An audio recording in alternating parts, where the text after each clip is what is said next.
Shri Ram, Shri Ram. Srimate Ramanujan Maha. We're going to be continuing the part 1 interview with this part 2 with Sri Rangarajan Narasimhan Swami. Basically, I welcome you. I think the first interview was a great one, and this one, let's see how we can continue discussing about these ethical quandaries and ethical dilemmas that go on in different situations. So the first question that I have is, when a person is deciding on who to marry, what is the most important factor? Srimate Ramanujan. Very good question from a young kid who's about to be married in a few years. Oh, no. I know you are still young. In a few more years, that's why I said in a few more years. This is a good question for all the kids in all over the world. Because nowadays, we are not living in a joint family. In those days, families were joint families. Many people don't even know what a joint family is today. We are all scattered everywhere. We call our families as nuclear families right now. A father and a mother and 1 or 2 kids or 3 kids, that's all maximum. So we do not have the wealth of experience of elders with us anymore. In those days, you need to answer this question, you need to understand what benefits we got in those days when we lived as a joint family, and what is that we are losing today because we are not living that way. Unless you understand the problem, you cannot have a solution. Even before I get into that, I will try to tell what is happening today. If a boy wants to get married or a girl wants to get married, either the parents or the boy or the girl will look for a match. And the first thing they ask is what? If the boy or a girl, what is his educational qualifications? How much is he making? What is he working as? Where is he living? These are the typical questions that today parents as well as the boy and the girl asks. But in those days, that was not so. They looked into more of the character of the person and the family with which they are going to have a relationship. Because this is 2 families merging together now.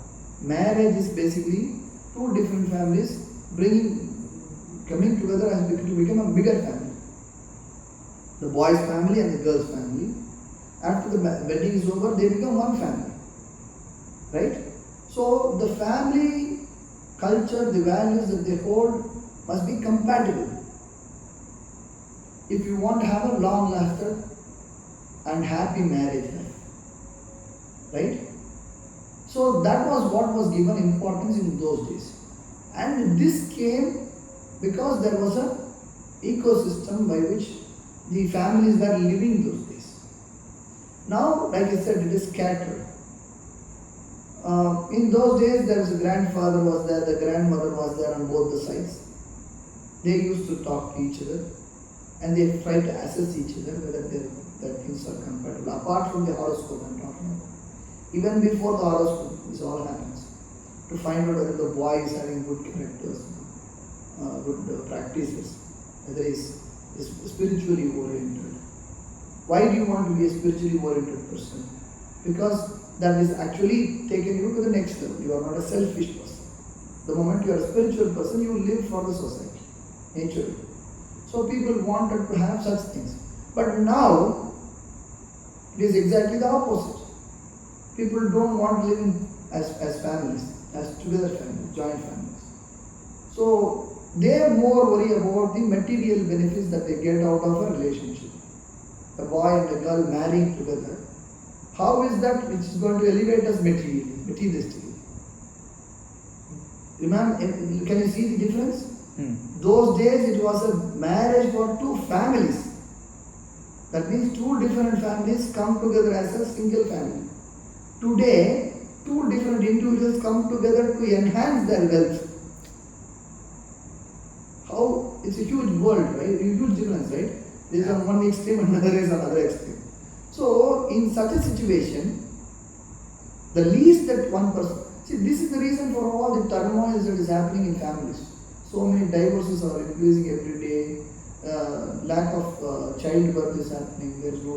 You are having infertility issues, stress issues, suicides are increasing. All these are happening because you don't have guidance. And why do you want guidance? Because you know that when two different people come together, you display your best qualities to the girl, or the girl displays their best qualities to the boy when you are meeting casually. But when you live it 24/7, it is not only your best qualities which come, your worst qualities will also come in display, and that will cause you friction. And that friction, I do not know how to handle it. So it is better to understand the qualities of the person rather than just looking into how much is he making, where is he working as, what is he working as, which part of the world he is living in. Can he have 2 or 3 cars or 2 or 3 bungalows instead of looking at those things? Try to find out what is the compassionate thing that a person has. What is the kind of character that the person has got. If the person is put into such situation, how will he react? It is like, you have to improvise. You go for a job interview. You are the person who is interviewing you, let's say for a job. Let's say a manager job, which is requiring to manage 2 different teams from 2 different parts of the world.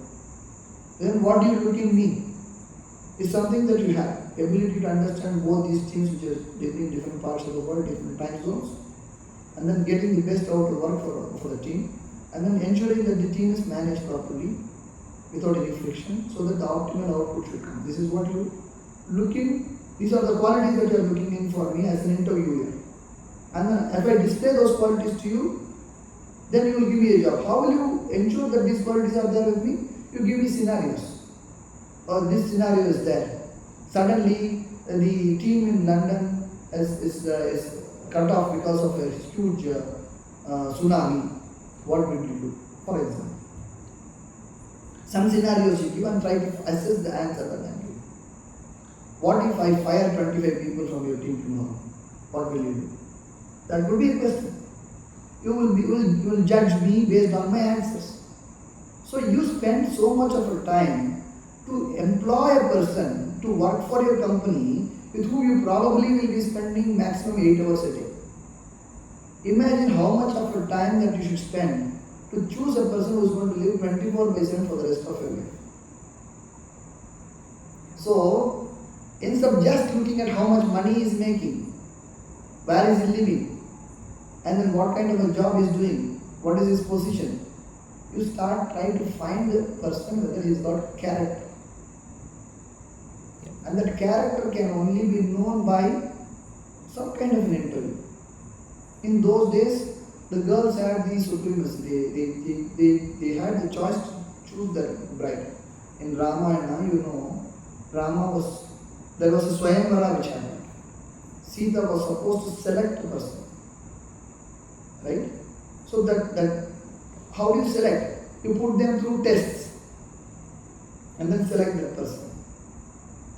We have to find ways and means by which we can test without having the interview mode. This is not interview between a boy and a girl, or one family and another family. So it is much more than that, and that every individual has to innovate and then do it on his own. He should walk his own path. I can't give a fixed path. All I can tell you is that when a boy or a girl is about to get married, please look into the moral values, the ethical values, the character of the person.